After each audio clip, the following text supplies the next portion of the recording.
E aí pessoal, tudo bem? Hoje eu vou fazer um curso completo, básico de automação pneumática, tá? Um curso bem completo, um vídeo mais longo, né? Mas que vai explicar o básico de tudo que você precisa saber para fazer uma automação pneumática.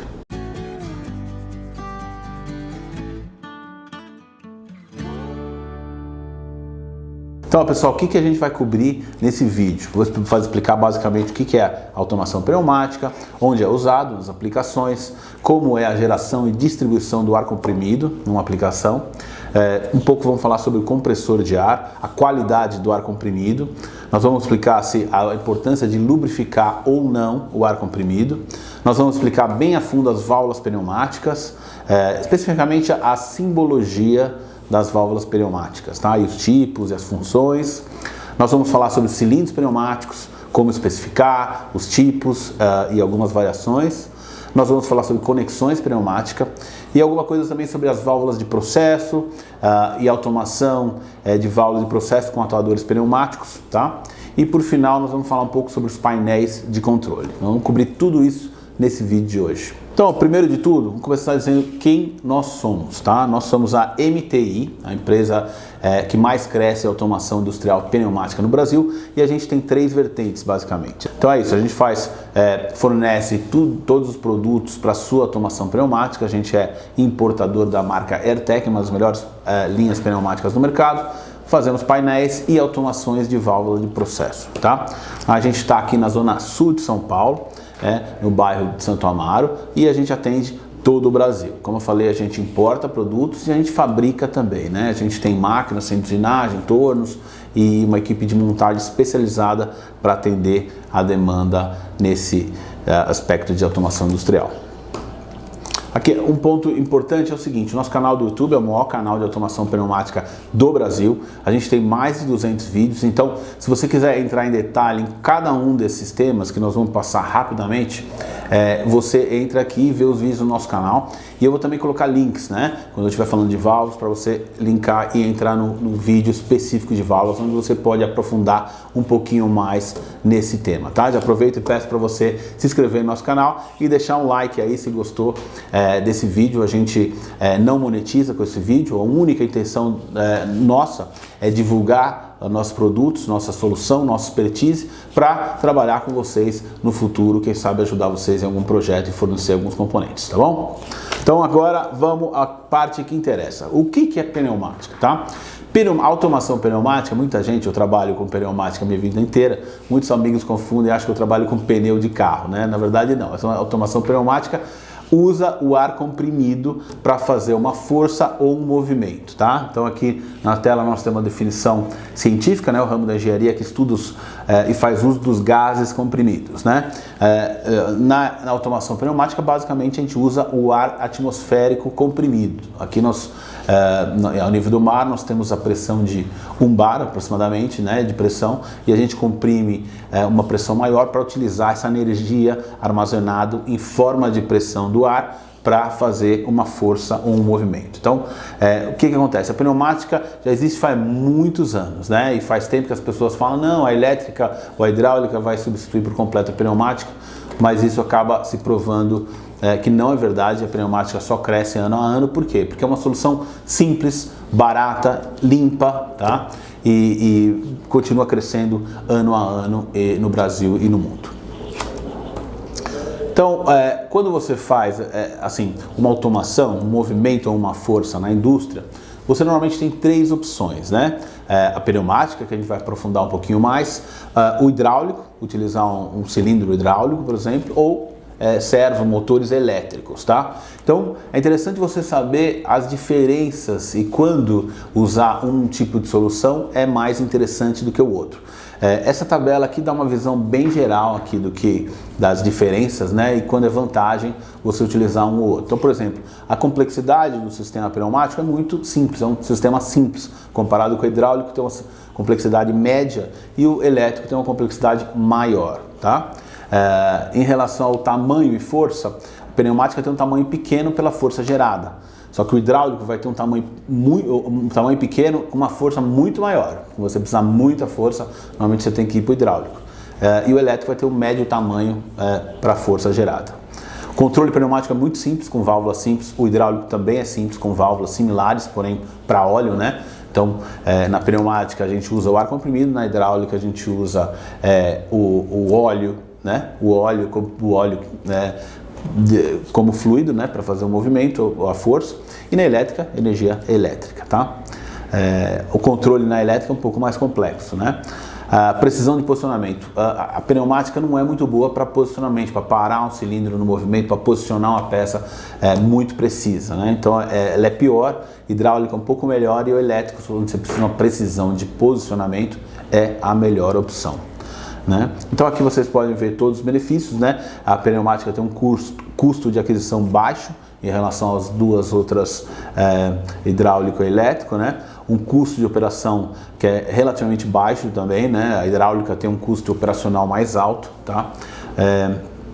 E o que requer a pneumática? Bom, a pneumática, se você vai usar ar comprimido, você precisa de um compressor de ar. Você precisa comprimir o ar comprimido, você vai precisar de eletricidade para funcionar o compressor e da tubulação para distribuir o ar comprimido. Já o hidráulico, ele vai precisar do quê? De uma bomba hidráulica, né? Eletricidade também para fazer a bomba funcionar e a tubulação para movimentar o óleo, né? E o elétrico, você precisa somente, normalmente, de eletricidade, tá? Confiabilidade da pneumática é excelente, é muito confiável, um sistema muito robusto em relação aos outros dois tipos de automação. Então as aplicações da pneumática são enormes, né? Praticamente toda fábrica vai ter algum tipo de aplicação pneumática, né? Uma aplicação que muita gente fácil das pessoas visualizarem é a abertura e fechamento das portas de ônibus, né? A gente ouve o barulho de ar comprimido, psh, psh, psh, abrindo e fechando a porta de ônibus. Isso são cilindros pneumáticos acionados por válvulas pneumáticas.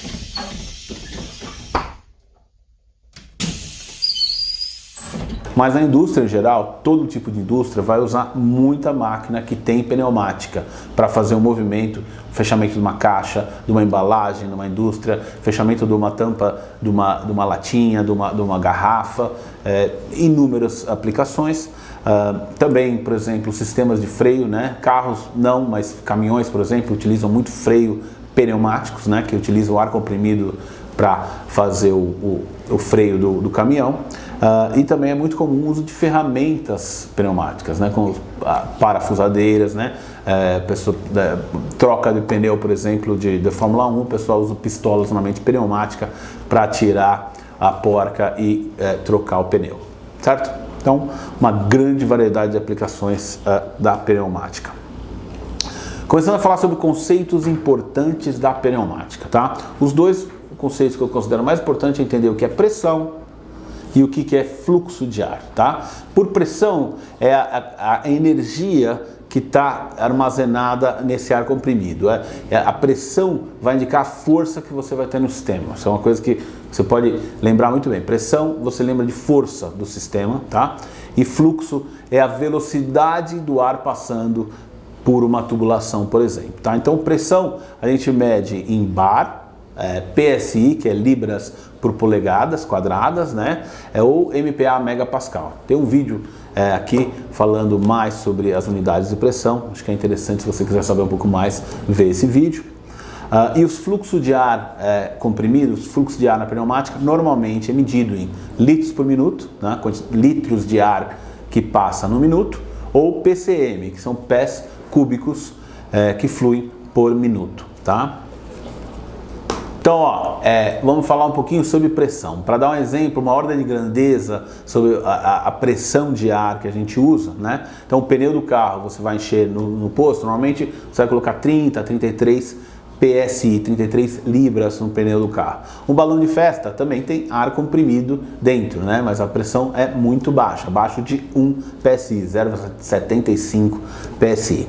Na indústria, que é o foco nosso, né, automação industrial pneumática, a gente normalmente trabalha numa faixa de pressão de 70 a 100 PSI, mais ou menos 7 bar. PSI é um tipo de unidade, bar é outro tipo de unidade de pressão, normalmente 7 bar de pressão. 95% das aplicações a gente trabalha até 10 bar de pressão de ar comprimido. Existem algumas aplicações específicas, um maior exemplo é garrafa PET, que usa uma alta pressão pneumática chegando até 40 bar de pressão, tá? Então, agora vamos falar sobre as partes de uma instalação pneumática. A gente divide a instalação numa fábrica ou numa oficina em 3, tá? A gente tem a geração do ar comprimido, então basicamente o compressor de ar que vai remover o ar da atmosfera e comprimir esse ar e armazenar esse ar em um tanque de ar comprimido, tá? Daí a gente tem a distribuição desse ar comprimido para os lugares de aplicação. Então toda a tubulação, ou plástico ou alumínio normalmente, e por fim nós temos a aplicação mesmo, e daí a gente vai ter as ferramentas pneumáticas, os cilindros pneumáticos, as válvulas fazendo algum tipo de movimento ou força, tá? A gente fornece os componentes e apoio muito mais nessa parte da aplicação, né? A gente tem uma linha completa de cilindros pneumáticos, válvulas pneumáticas, ajudamos a desenvolvimento do circuito nessa parte de aplicação. Mas eu vou falar um pouquinho sobre geração e distribuição também agora nesse vídeo. Então, um compressor de ar, tá? Como selecionar um compressor de ar? O compressor de ar é o começo, né, da solução de automação pneumática. É importante você especificar um compressor certo para a sua aplicação. Também eu tenho um vídeo completo ajudando você a selecionar o melhor compressor para a tua aplicação. Certo? Mas aqui, falando um pouquinho aqui nesse vídeo, o que é mais importante para você especificar o compressor é entender quanto você precisa de ar comprimido, né? O que você vai fazer com esse ar comprimido? Eu vou usar 5 ferramentas, eu vou acionar 50 cilindros. Você tem que estimar o consumo de ar que você vai ter por hora ou por minuto, para você ver o tamanho do compressor que você precisa. Esse é o fator fundamental, né? A pressão necessária normalmente é o que eu falei, vai ficar 7, 8 bar de pressão, é o adequado para 98% das aplicações. Agora, existem alguns tipos de compressor, aí vocês podem entrar um pouquinho a fundo, né? Os principais são os compressores a pistão, que são os mais baratos, mais barulhentos e que exigem mais manutenção, e os compressores a parafusos, que são mais caros, porém precisam de menos manutenção, geram um ar mais limpo, né, e mais silencioso, tá? Então é interessante entender qual que é a sua demanda e qual que é a sua necessidade para escolher o compressor certo, tá? E por último, você tem que saber o que você tem de energia elétrica, se eu tenho 110 volts, se eu tenho um trifásico 220, para selecionar o compressor certo.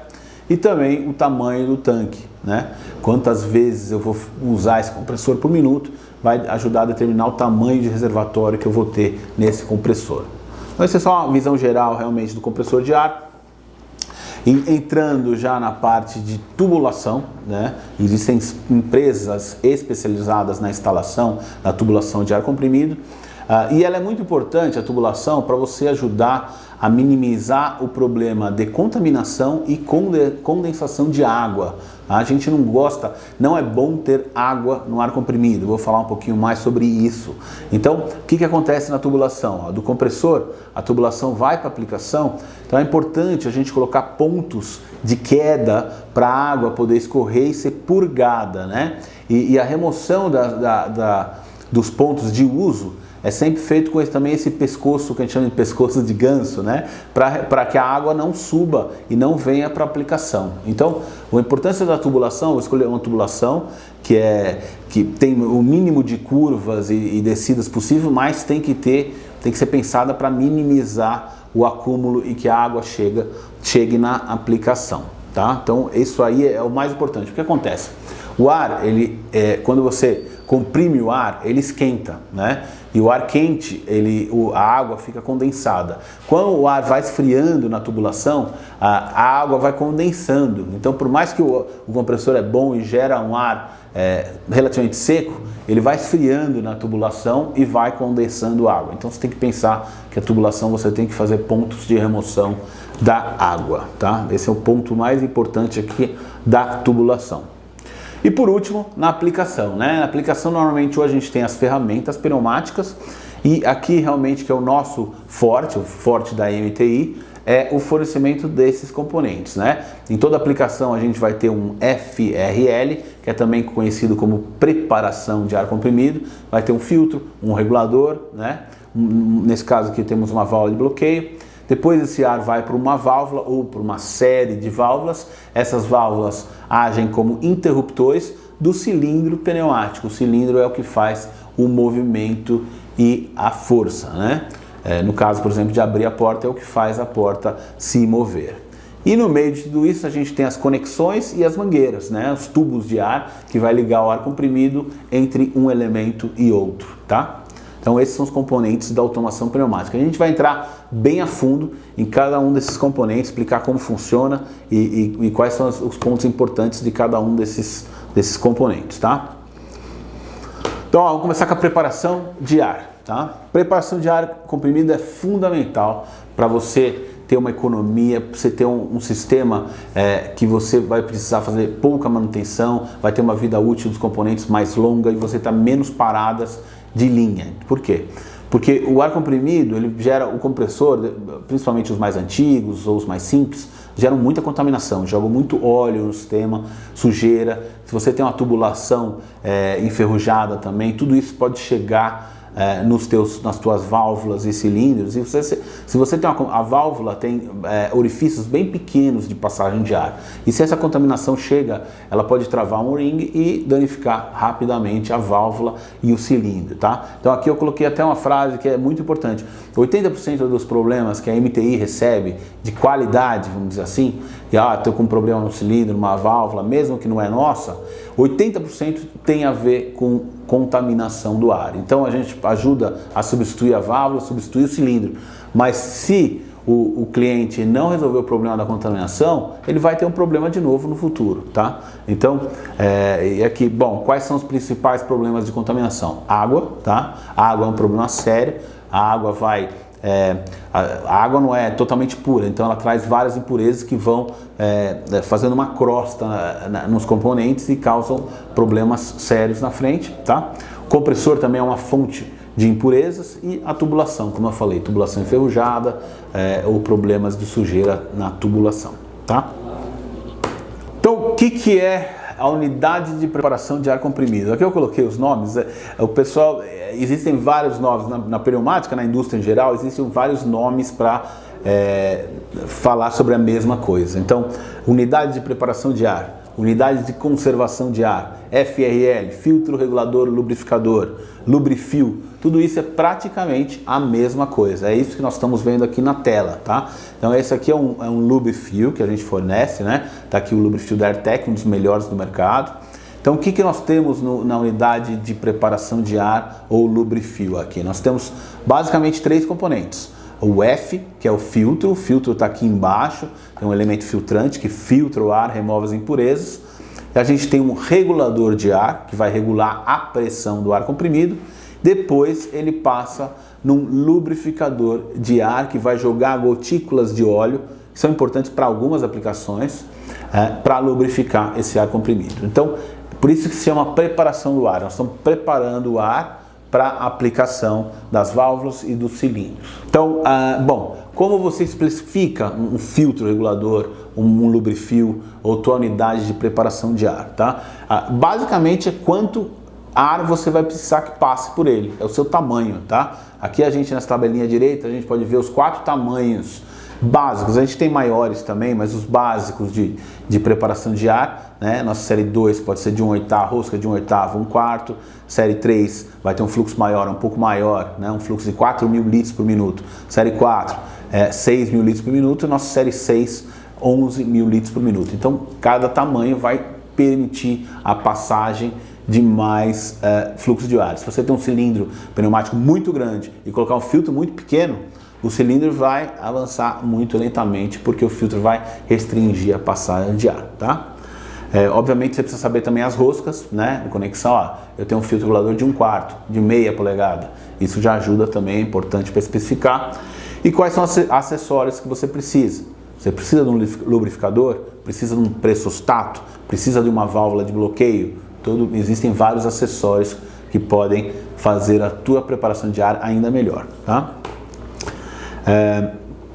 Bom, eu queria falar sobre lubrificação de ar comprimido, né? Ainda hoje, os componentes modernos pneumáticos, os componentes, eu digo, de válvulas e cilindros, eles não precisam mais de lubrificação. Então, quando a gente fornece as válvulas e cilindros novas, né, a gente não recomenda que o ar seja lubrificado.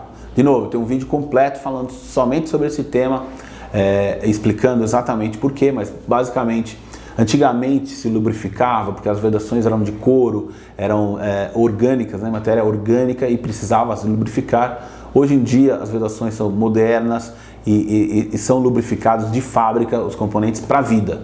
Então a nossa recomendação é não lubrificar o ar para as aplicações com válvulas e cilindros novos, tá?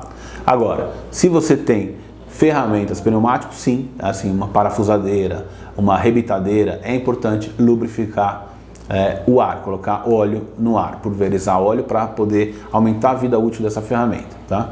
Agora, se você tem um cilindro pneumático, começou a lubrificar, não pode mais parar. Se parar, as vedações que já se acostumaram com aquele óleo, elas vão ressecar, tá? Então essa aqui, ó, é uma preparação de ar nesse slide completíssima, né?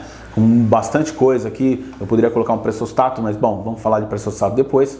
A gente começa aqui com uma válvula de bloqueio. Esse item, a válvula de bloqueio, é importantíssima para a segurança NR12. Então você consegue bloquear a entrada de ar e travar com o cadeado para que no meio de uma manutenção, por exemplo, ninguém acione o ar comprimido. Depois nós vamos para o filtro regulador, tá? Aqui nós temos o filtro embaixo e o regulador para regular a pressão de ar em cima.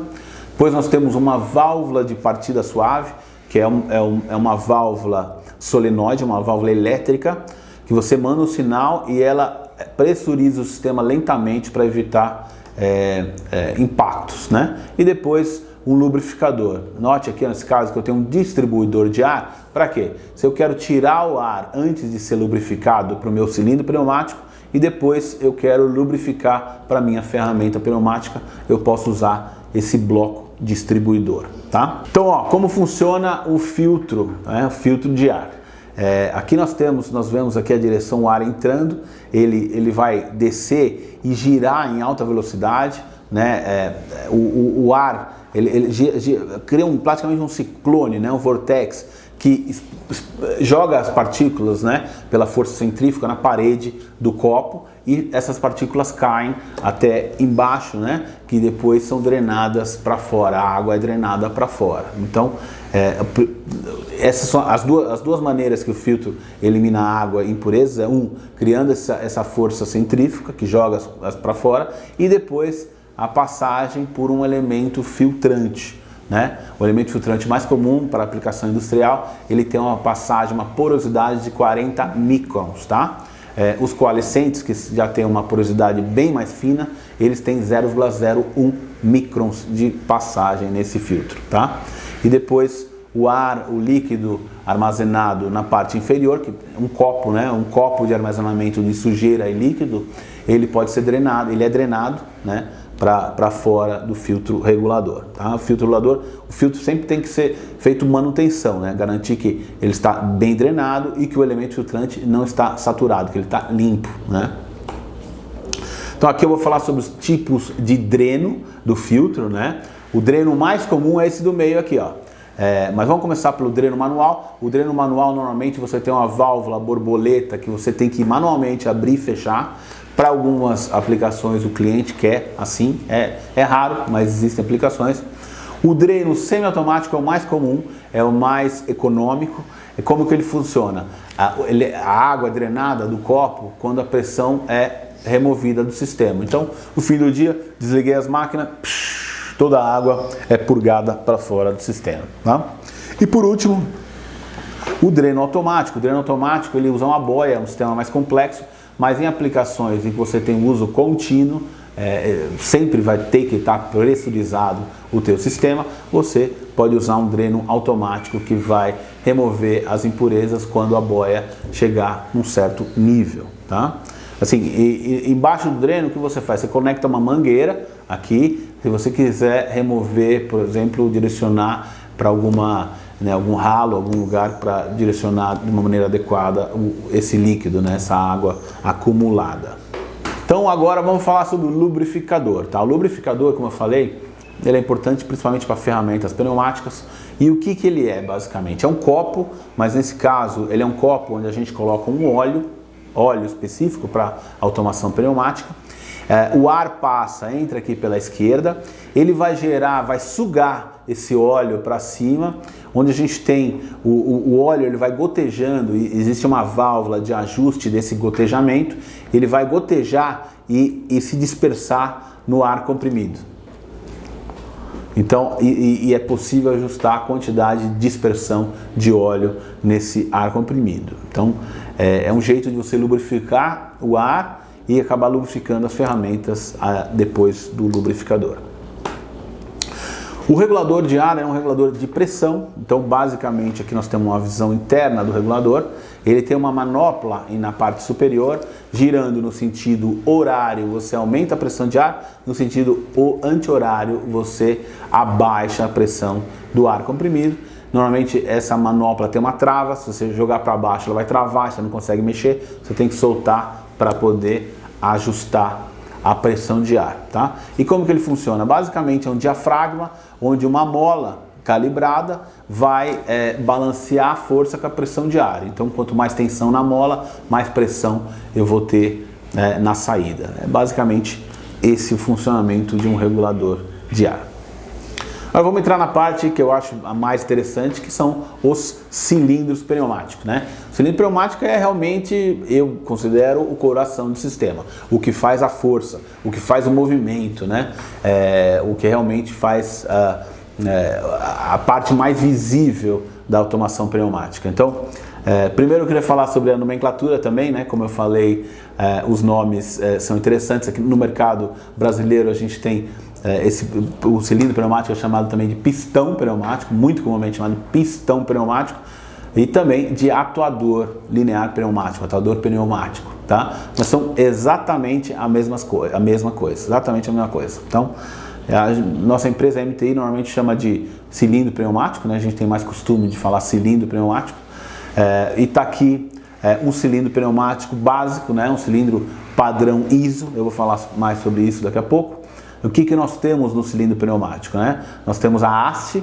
A haste é essa parte que vai fazer o movimento, né? Que vai para frente e para trás. Nós temos aqui a camisa do cilindro pneumático, né? Aqui nós temos o cabeçote dianteiro, o cabeçote traseiro. E aqui nós temos a entrada e a saída do ar comprimido. E aqui nós temos parafuso de ajuste de amortecimento. Vou explicar um pouco mais sobre isso também, né? E aqui a gente pode ver que esse perfil ele tem umas aletas, né? Isso aqui é para colocação de sensores magnéticos, para indicar se o cilindro está em uma posição ou outra, tá? Então aqui nós temos uma animação mostrando os cilindros mais comuns, tá? O cilindro mais comum é o duplação. Muita gente acha que o cilindro simples ação é mais comum, porque diz simples ação, mas não é. O cilindro de simples ação vai ter uma mola para retornar o cilindro na posição inicial, ou para estender o cilindro. Na verdade, o cilindro de duplação é muito mais comum e mais barato, tá? Então aqui em cima nós temos o cilindro de duplação, o ar entra por aqui, agora está entrando pela volta, o pistão, o êmbolo se move empurrando a haste, tá? Então, o ar comprimido, agora o azul escuro, está empurrando o êmbolo, agora vai empurrar desse outro lado, tá empurrando o êmbolo e movimenta a haste. E é assim que o cilindro pneumático funciona. O ar comprimido entra de um lado, agora vai entrar aqui, empurra esse êmbolo, empurra a haste, tá? É esse o funcionamento básico do cilindro pneumático. O ar entra comprimido de um lado e sai pelo outro, tá? Então, agora vai entrar por aqui e está escoando o ar pela porta traseira, tá? Então, agora, o cilindro mais comum, na verdade, com amortecimento no fim de curso. Os cilindros maiores, para evitar que eles deem um impacto muito forte no fim do curso, é praticamente comum em todos os fabricantes que eles tenham um amortecimento no fim do curso. O que é o amortecimento no fim do curso? Aqui a haste ela é um pouquinho maior, né, o diâmetro dela. Quando ela chega na parte final do curso dele, ela vai restringir a passagem de ar e vai fazer ele se movimentar mais lentamente. Então, esse aqui do meio é um cilindro pneumático com amortecimento de fim do curso, que é muito comum, né? E por último, é um cilindro pneumático de duplação com amortecimento de fim de curso e sensores magnéticos, né? Então aqui esse êmbolo vai ter um ímã, basicamente ele vai ter uma fita magnética, que ao passar na posição final ou inicial, vai acionar um sensor que manda esse sinal, indica visualmente com um LED ali, e vai indicar para uma central de comando que o cilindro está na posição estendida ou retraída. Tá? Então esse é o sensor de duplação com amortecimento e êmbolo magnético para indicar a posição de fim de curso. Então aqui ó, eu também tenho um vídeo completinho falando sobre como especificar o cilindro, mas basicamente o cilindro ele vai exercer uma força e um movimento, certo? Então, o que vai determinar a força do cilindro é basicamente a equação aqui, é força, a equação da força é igual à a pressão do ar comprimido, multiplicado pela área útil aqui do êmbolo, né? A área útil aqui de dentro da camisa do cilindro, que é onde que a força vai estar, a pressão de ar vai estar atuando, tá? Então, quanto maior a pressão de ar, maior a força. Por isso que no começo eu falei pressão, você pensa em força, né? Então, para aumentar a força do cilindro, o que eu posso fazer? Ou eu aumento a pressão, ou eu aumento a área, né? Aumento a pressão de ar, se eu não consigo mais aumentar a pressão, eu tenho que aumentar a área. Para aumentar a área, eu tenho que aumentar o diâmetro do cilindro, tá? O diâmetro do cilindro, né? O curso do cilindro, quanto que a haste vai se movimentar, não vai impactar a força, porque o diâmetro, a área útil é igual, né? Então, para determinar a força é simplesmente a pressão do ar multiplicado pela área útil do cilindro. Tá? Aqui nós temos uma tabela, de novo, tem um vídeo explicando isso bem melhor, mas tem uma tabela no nosso site, e eu vou deixar o link aqui também, dando a força para todos os diâmetros de cilindro e as diferentes pressões. Então, vamos ver aqui, ó, por exemplo, um cilindro de 63 milímetros de diâmetro, ele vai exercer uma força a 8 bar de 254 kg, tá? E na retração, o cilindro tem uma força um pouquinho menor, porque a área da haste diminui quando você está trazendo o cilindro de volta para a posição de retorno, né? Então, na extensão ele tem 254 kg forças e esse cilindro na retração tem 228, tá? Então, se a gente for para uma pressão de 8 bar, o mesmo cilindro de 63 vai para 190. Diminui mais a pressão para 4 bar, 127, tá? Então, aqui a gente vai aumentando a pressão, aumentando a força e vai aumentando o diâmetro, né? Se a gente pega o mesmo cilindro que é 6 bar, tinha 190 de 63, o de 80 vai a 307 kg força. O vídeo é bem bacana explicando sobre a força de cilindro. A gente tem alguns vídeos explicando esse tema, onde a gente coloca inclusive dinamômetros mostrando a força do cilindro para diferentes pressões, tá? A gente pode ver uns trechos aqui desse vídeo agora. Eu vou demonstrar para vocês, ó. Então agora eu acionei o cilindro, ó. A válvula está bem devagar, o cilindro se movendo, aí. Bem devagar, mas ele atinge a força dele, tá? Então, as pessoas que precisam comprar um cilindro pneumático, né, a gente ajuda em todo esse processo. Vocês podem entrar em contato com a gente tem WhatsApp, os e-mails, formulário, ligar para a gente ajuda você a especificar o cilindro, né, para sua aplicação. Existem basicamente dois tipos de necessidade, uma substituição, tá, e um projeto novo. Se você tem uma substituição, normalmente a etiqueta, se você manda a etiqueta do cilindro para a gente já consegue identificar que cilindro é e já consegue cotar para você, tá? Mais importante você saber, é um modelo padrão ISO, né? ISO é um padrão que garante que as dimensões externas sejam sempre iguais. Então você consegue tirar um cilindro ISO de um outro fabricante e colocar o nosso sem problemas, tá?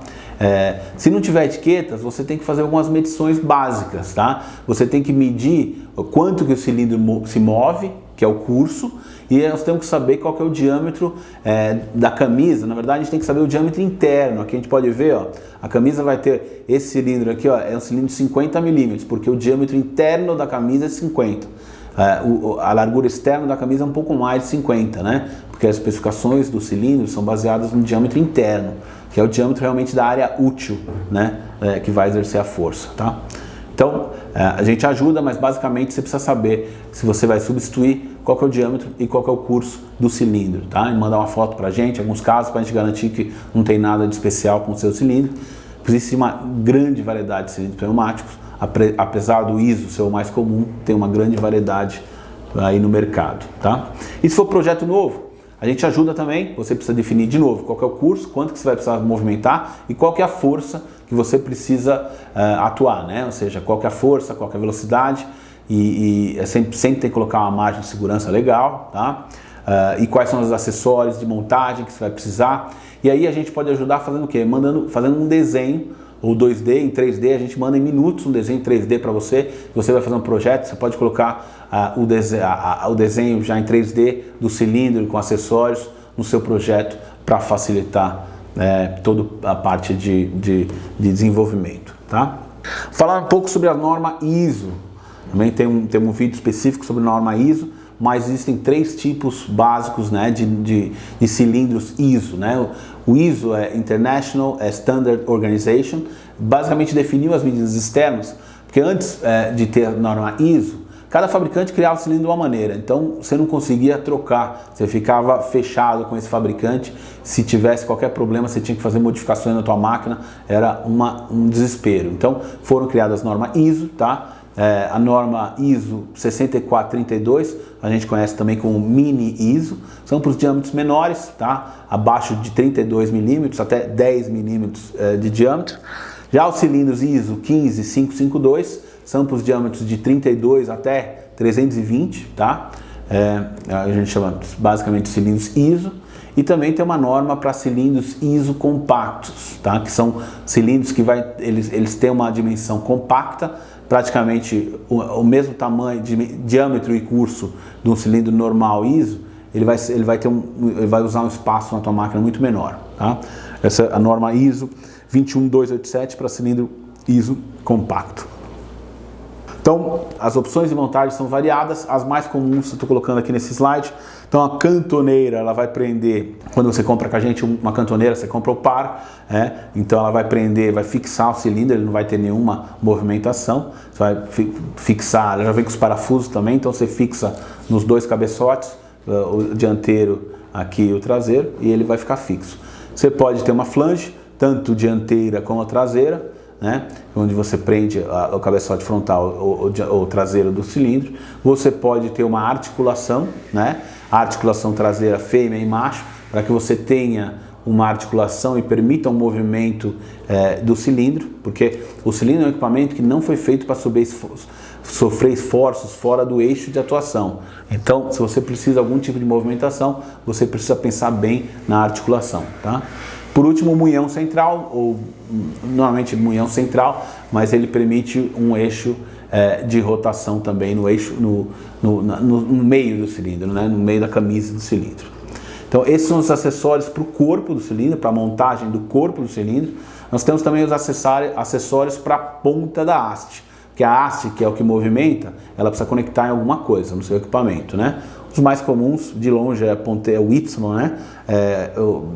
Que vem com eixo, um anel elástico, é fácil tirar e conectar. Ponteira macho, junta flutuante, não é tão comum, mas permite um certo movimento. E uma rótula que também permite um movimento em algum eixo de rotação para não criar uma torção indesejada no teu cilindro, tá? Então agora, rapidamente, passando sobre outros tipos de cilindro, né? Como eu falei, simplização é que tem um retorno usando uma mola, é uma aplicação mais complexa, mais complicada, mais cara, né? Mas a gente também tem garras que são classificadas como cilindro pneumático, garras para você pegar um componente, né? Que a gente pode ver aqui, existem garras paralelas, garras angulares, garras 180 graus, de vários tamanhos, tá? Então o cilindro sem haste, eu também tenho vários vídeos falando sobre cilindro sem haste, onde você precisa de um curso muito grande e o cilindro sem haste é a melhor opção. De haste dupla, haste passante, rotativos, que em vez de dar um movimento linear, vamos fazer um movimento rotativo, cilindros com múltiplas paradas, cilindros com proteções diferentes, né, com materiais diferentes. Então, existe uma grande variedade de opções de cilindro pneumático. Eu não vou entrar aqui em todas essas opções, mas para cada um desse tipo de cilindro, eu tenho um vídeo em nosso canal. Você pode também entrar no playlist de cilindro pneumático, lá você pode ver todos os vídeos sobre cilindro pneumático, que é bem interessante, tá? Acho que um ponto interessante aqui é o controle, também tem um vídeo falando sobre isso, mas o controle da velocidade do cilindro pneumático, né? Para regular a velocidade do cilindro pneumático, a gente tem que controlar a quantidade de ar, ou seja, o fluxo de ar que vai entrar ou sair do cilindro pneumático, tá? Então a gente pode aumentar a velocidade do cilindro, fazendo o ar entrar e sair mais rápido, tá? Para sair mais rápido a gente usa essa válvula de escape rápido, que a gente chama. Para aumentar a velocidade a gente pode usar válvulas maiores, reservatórios maiores, tubulação maior. E para diminuir a velocidade a gente coloca restritoras, válvulas reguladoras de fluxo, para restringir a quantidade de ar que entra e sai do cilindro, fazendo a atuação dele ser mais lenta, tá? Um ponto importante que eu coloco aqui, ó, alterando a velocidade, seja mais rápido ou mais lento, não vai mudar a força final do cilindro, porque no fundo, você vai chegar com a mesma pressão de ar, a pressão vai chegar toda lá, pode demorar mais, mas você colocar 8 bar, vai chegar em 8 bar e a área do cilindro é a mesma, então não muda a força, sim a velocidade, tá? Então aqui, ó, a gente tem os acessórios de cilindro, a reguladora de fluxo que a gente usa para controlar, diminuir a velocidade do cilindro pneumático. Esse tipo aqui, ó, de reguladora de fluxo, ele vai conectar direto na porta do cilindro e vai, uma em cada lado, você consegue regular a velocidade do cilindro. E para diminuir a força, caso você queira diminuir a força, você regula a pressão. E aí você coloca reguladores de pressão como esse aqui embaixo, que vai controlar a força do cilindro pneumático. Então, um ponto interessante aqui é que, assim, o que a gente menos quer é falha em cilindro pneumático. E quais são as principais causas de falha, de problemas com o cilindro pneumático, tá?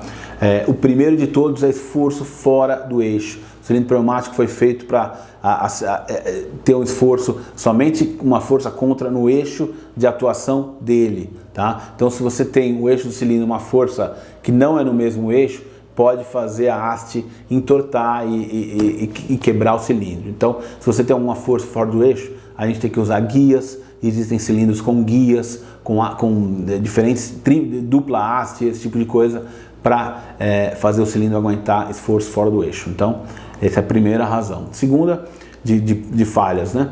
E a segunda, a contaminação, que a gente falou sobre isso, né? Se você tem as partes internas, o êmbolo que se movimenta, ele tem vedações. Se você tem contaminação, vão danificar essas vedações, tá? Problemas de fabricação, tá? Então, os cilindros pneumáticos podem parecer iguais entre vários fabricantes, mas a qualidade realmente faz a diferença e uma economia pequena pode causar uma parada de linha que vai causar danos financeiros muito maiores, tá? Operação fora do limite estabelecido, colocar uma pressão acima do que o cilindro pode suportar. E corrosão, né? Então, quando a gente especifica cilindros para áreas externas corrosivas, a gente tem que tomar mais cuidado com materiais, usar aço inoxidável, algum tipo de banho de proteção para evitar a corrosão prematura nesse cilindro. Então agora, ó, vamos falar sobre válvulas pneumáticas, né? Existe uma grande variedade de válvulas usadas na automação industrial pneumática. Como elas se dividem, né? Elas se dividem primeiro em relação à função, tá? As funções mais conhecidas são 2-2, 3-2, 5-2, 5-3, tá? Esse 2/2 quer dizer basicamente que você tem duas portas, né? No caso da 2/2, uma entrada, uma saída, uma rosca de entrada, uma rosca de saída, e ela tem duas posições, né? Então uma válvula duas vias, ela tem uma porta de entrada, uma porta de saída, uma posição aberta, uma posição fechada. Então é uma válvula 2-2, tá? A 3-2, ela vai ter 3 portas de entrada de ar, né? Portas de conexão de ar, né? E 2 posições, normalmente aberto e fechado. 5-2 vai ter 5 portas, 2 conexões. 5-3 vai ter 5 portas e 3 posições da válvula. Eu vou falar um pouco mais sobre isso quando a gente chegar em simbologia pneumática, tá? E outra categorização das válvulas seria em relação ao acionamento, né? Você pode acionar as válvulas pneumáticas de diferentes maneiras, né? A mais comum sendo a manual. O que é a manual? Você, com a mão, fazer a válvula funcionar, acionar e desacionar, né? Pode ser mecânico. Mecânico é o que? Por exemplo, um pino que identifica quando uma porta está fechada ou aberta, né? Alguma coisa bate nesse pino e aciona e desaciona a válvula. Pode ser solenoide, que é muito comum, né? Solenoide recebe um sinal elétrico para acionar e desacionar a válvula. Pode ser piloto-ar, que é piloto-ar usando o próprio ar comprimido, um sinal de ar comprimido para abrir uma outra válvula, tá? E por último, pode ser por mola, né? Normalmente você tem acionamento, vamos dizer, solenoide de um lado e mola do outro. Então, a válvula é acionada por um solenoide, quando a energia elétrica é removida, a mola retorna a válvula para a posição inicial, tá? Vamos falar sobre o tipo de ação também, direta ou indireta. Eu não vou entrar muito em detalhe, mas ação direta quer dizer que o acionamento por exemplo, a energia elétrica solenoide vai atuar diretamente à abertura da válvula, então ela não precisa de nenhuma pressão para funcionar. A atuação indireta, ela usa um pouco da pressão do sistema para fazer o acionamento da válvula, então ela requer uma pressão mínima de funcionamento. Mas por outro lado, por exemplo, se for solenoide, vai usar uma bobina e vai ter um menor consumo de energia. E por último, a montagem das válvulas. É uma válvula individual, né? Uma válvula sozinha, ou ela vai montada num bloco manifold, onde eu coloco 8 válvulas juntos, tá? A gente vai falar um pouquinho mais sobre isso. Então tá aqui, ó, os acionamentos, né? Os acionamentos aqui, os acionamentos manuais. Nós temos uma alavanca aqui, o botão e um pedal. Esses são e botões, né? Pneumático. Aqui em cima nós temos exemplos de acionamentos manuais. Acionamento mecânicos, nós temos aqui o exemplo de um rolete, tá? E de a gente chama de válvula antena, né? Aqui nós temos o exemplo de uma válvula piloto-ar, que vai ter uma entrada de ar aqui para acionar a passagem de ar. E aqui embaixo nós temos as válvulas solenoide, que vão ter uma entrada elétrica, né? E uma bobina que vai energizar e fazer a abertura da válvula usando o campo eletromagnético, tá? Então aqui nós temos o bloco manifold. O bloco manifold ele é muito útil para minimizar o espaço. Se você precisa montar várias válvulas ou um painel na tua aplicação, você consegue montar essas válvulas juntos, tá? Nesse caso aqui a gente vai ter a entrada de ar comum para todas as válvulas. Então você pode colocar a entrada de ar comum para todas e só tirar as saídas. Cada uma das válvulas vai acionar um cilindro. Então vamos dizer que nesse caso a gente tem 3 válvulas. Cada válvula está acionando um cilindro, mas a entrada de ar para todas é a mesma, é comum. E o escape de ar também é comum, tá? Então você consegue reduzir vazamento, que você vai ter menos tubulação, menos conexão, né? Vai reduzir o espaço, né? E vai também reduzir o tempo de montagem. É muito comum a gente já fornecer o manifold, né? O bloco de válvulas já montado e testado. O cliente só monta na máquina deles e facilita bastante o trabalho para eles, tá? Então, ó, pessoal, é interessante que a válvula mais comum para você acionar um cilindro pneumático, na verdade, é a 5-duas. Parece complicado, mas não é. Por que ela é 5-duas? Porque ela tem 5 portas de conexão. Aqui elas estão numeradas. Na porta 1 nós temos a entrada da pressão de ar e a porta 2 e 4, isso é convenção, né? Essa nomenclatura. Ela tem as saídas que vão conectar a um lado do cilindro, né? Ao cabeçote traseiro e ao outro lado do cilindro. E a gente tem os escapes. Então, como funciona? Olha aqui, ó. Em uma posição, nesse caso, a válvula não está, é uma válvula solenoide, não está energizada. A porta 1 está conectando o ar para a porta 2, tá? Então, a porta 2 do cilindro está pressurizada e a porta 4 está escapando o ar para a porta 5, tá? Então, de um lado eu estou pressurizando uma porta do cilindro e pelo outro o ar está escapando, tá? Se eu aciono o solenoide, a válvula, o carretel da válvula se movimenta e ele inverte a posição. Então, a porta 1 começa a energizar a porta 4 e o outro lado do cilindro o ar sai pelo escape. Então é por isso que essa é uma válvula que uma válvula só você consegue, a 5-duas você consegue pressurizar um lado e outro lado do cilindro. Então é a válvula mais utilizada na automação pneumática, é a válvula 5-duas vias, tá? Bom, vamos falar um pouco sobre simbologia. Eu também sugiro você assistir o nosso vídeo completo sobre simbologia pneumática para entender um pouco mais. Mas a simbologia basicamente é uma maneira da gente representar um sistema pneumático, né, no papel, né, colocar no papel uma solução. Então, aqui, por exemplo, a gente tem uma representação de um cilindro pneumático dupla ação com amortecimento, no caso. Aqui nós temos a representação de uma válvula 5-duas vias. A linha representa simplesmente a linha de ar conectando uma coisa ao outra. O triângulo representa a alimentação, né, a entrada de ar na aplicação, né, que vem do compressor. E essa é uma representação de uma unidade de preparação de ar, tá? O mais difícil de entender no sistema, na simbologia, né? O cilindro é muito fácil da gente entender, muito fácil de visualizar, é a válvula. Então eu vou explicar aqui a válvula. basicamente, a simbologia da válvula é usado esse método de caixas, né, com setas, né? Então, essas caixas vão indicar, ó, essa é uma válvula que tem 5 portas, então a porta 1 está aqui, a porta 1 OP é essa porta aqui, a porta 2 e 4 são as saídas aqui, e a 3 e 5 são os escapes, tá? Então essa porta vai identificar, a seta indica o fluxo, nesse caso a porta 1 está conectando a 4, a 2 está conectando a 3 e a porta 5 está travada, tá? Então, quando a gente tem duas posições, aqui como a gente vê nesse lado aqui, ó, a gente tem a posição do lado direito, que é quando o lado direito estiver atuado, a porta 1 está indo para a direita, quando está acionado do lado esquerdo, a porta 1 vai para o lado esquerdo, para a porta 2 aqui. Então indica também a simbologia pneumática qual que é o atuador do lado esquerdo, nesse caso, representação de uma alavanca, o atuador do lado direito é uma mola, tá? Então aqui, ó, a gente vê um gifzinho, uma animaçãozinha da alimentação de ar alimentando um lado e indo, a mola empurra e vai para o outro. Energizou um lado, a mola empurra e vai para o outro, tá? Parece complicado, eu não vou entrar em detalhes aqui nesse vídeo, assista aqui nosso vídeo de simbologia para você entender melhor tudo isso. Mas aqui, ó, um diagrama muito simples mostrando a alimentação do ar, entrando na porta 1 do cilindro, a válvula, as duas saídas conectando as duas portas do cilindro. Aqui a gente tem uma válvula 5 duas, né, solenoide de um lado, retorno por mola, e aqui as conexões no cilindro pneumático de duplação. Então aqui é uma visualização dos símbolos mais comuns usados na pneumática, existe um monte de tabelas por aí, nosso site também, onde você pode ver e identificar todos os símbolos pneumáticos usados aí no mercado, tá?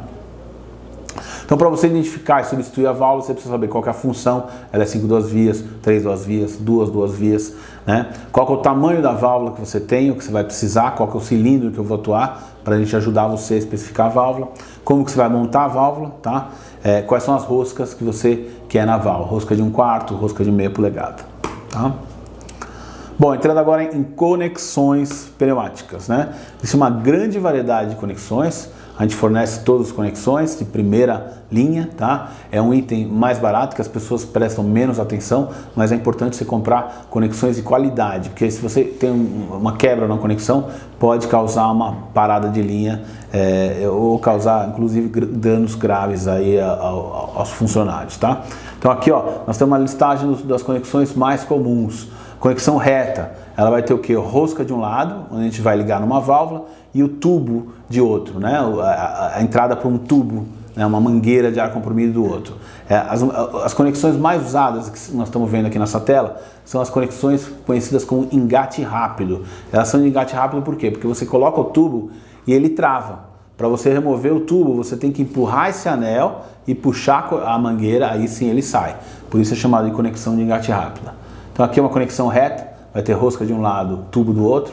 Conexão 90 graus, rosca de um lado, 90 graus e tubo do outro. Conexão fêmea, conexão T, conexão regulador de fluxo para unir tubo. Conexão 90 graus para fazer união, T para fazer união, Y para fazer união, X. Tá? Tem uma grande variedade. Silenciadores, né? São importantes para abafar, quando você tem escapes, muito ar escapando, você abafar um pouco o ruído, né? É importante. Válvulas reguladoras de fluxo, válvulas de bloqueio e tampões, né? Uma grande variedade. Cada modelo aqui que eu estou mostrando vai ter uma outra grande variedade de tamanhos, né? Então a conexão reta, por exemplo, vai ter de 1/8 para 6 mm, de 1/8 para 8 mm, de 1/8 para 10 mm. 1/4 para 6, 1/4 para 10, então, tá? Você pode acessar aqui nossa loja virtual e você vai ver, inclusive, os preços e poder comprar diretamente as conexões aqui na loja virtual. Que eu vou também botar um link aqui e também tem um link embaixo aqui na descrição desse vídeo, tá? Aqui os diâmetros de mangueira mais comuns na indústria, né, na automação pneumática, são em milímetros, são mangueiras em milímetros e de 4 a 12 milímetros, tá? 4, 6, 8, 10, 12. 8 é o mais comum, né, o mais usado, mas 6 também é bem usado, 10 também, 12. Existe 16 também, que é menos usado em aplicações mais específicas. Azul é também a cor mais utilizada, mas algumas empresas definem cores diferentes para diferentes sistemas, para facilitar a identificação, né? Mas basicamente são diâmetros e mede o diâmetro externo do tubo. Então, tubo de 4, 6, 8. Mangueiras aqui, para falar assim, para terminar, mangueiras, existem materiais diferentes. O mais comum é PU, poliuretano, mas se você tem uma aplicação onde a mangueira vai ficar exposta à luz do sol contínua, a gente precisa colocar um nylon, né? Mas a gente ajuda também em toda essa especificação. Agora, fora esses, eu dei uma geral sobre os componentes mais comuns, mas existe uma grande variedade de acessórios, né? Então eu coloquei alguns na tela. Vibradores de ar comprimido, você coloca ar comprimido, ele vai causar, as esferas vão girar, né? Causar uma vibração para soltar componentes grudados, né? Temporizadores pneumáticos, bloco bimanual para você fazer um acionamento bimanual com segurança. Válvula proporcional, aqui podemos ver a válvula proporcional, ela vai receber um sinal elétrico, é um regulador de ar, mas ele funciona com sinal elétrico, né, analógico.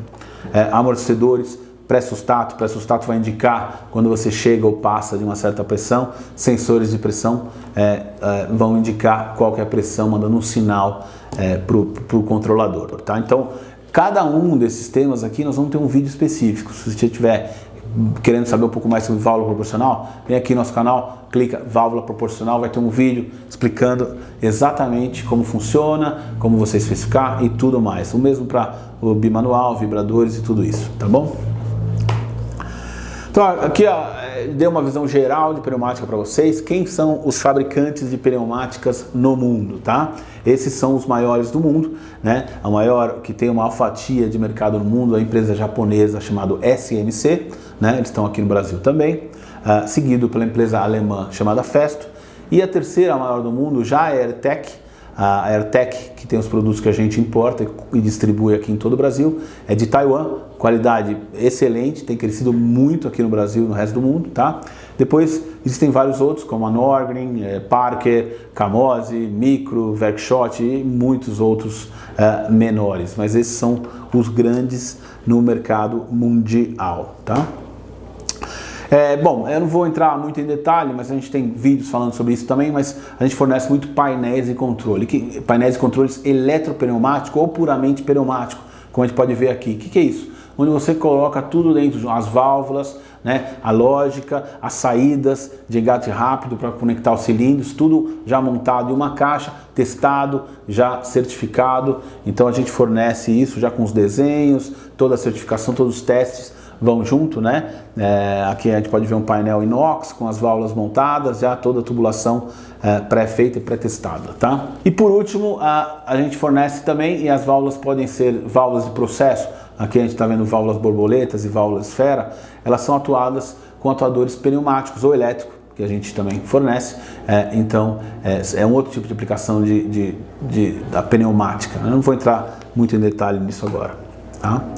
Então, que é um exemplo de atuadores de válvula que a gente fornece, alguns atuadores inteligentes, né? Dependendo do tamanho da válvula, maior o atuador pneumático para atuar. Então é isso, pessoal, um vídeo longo dando uma geral de automação pneumática. Espero que tenha gostado. Se você chegou até aqui no final, por favor, deixe seu like, deixe seu comentário, que eu quero criar mais conteúdos como esse, né, com aplicações mais avançadas e tudo mais. Pessoal, muito obrigado e até a próxima.